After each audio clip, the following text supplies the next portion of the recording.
سەرنجی پێشەنگ دیاردەی ژارخواردکردنی سەرانی یەکێتی نیشتیمانی کوردستان ماوەیەکە بابەتێکی گەرمی میدیاکانە.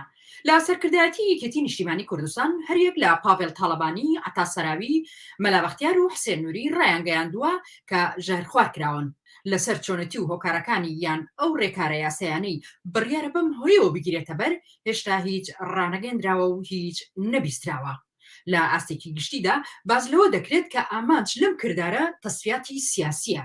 لە پاڵ هەموو ئەو لێدوان و قسانەی لەمبارەیەوە کراون لە چاوپێکەوتنێکی پێشەک تیڤیدا لە هەفتەی ڕابردوودا تاهێر حەسەن لایەنێکی تری ئەم ژەهرخواردکردنەی وروژاند کە لە ئاستێکی فراواندا پەیوەندی بە کۆمەلگەوە هەیە.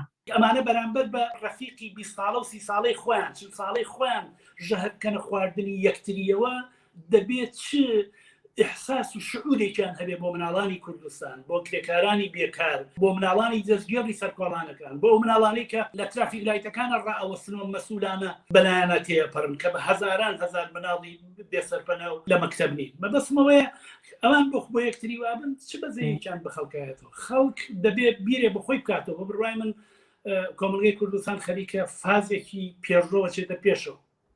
بۆ دیتنی تەواوی چاوپێکەوتنەکەی تاهێر حەسەن سەبارەت بە ژەهرخواردکردن و ملوانەی نێو ڕزەکانی یەکێتی سەردانی پێگەی فەیسبوک یان یوتیوبی پێشەنگ تیڤی بکەن.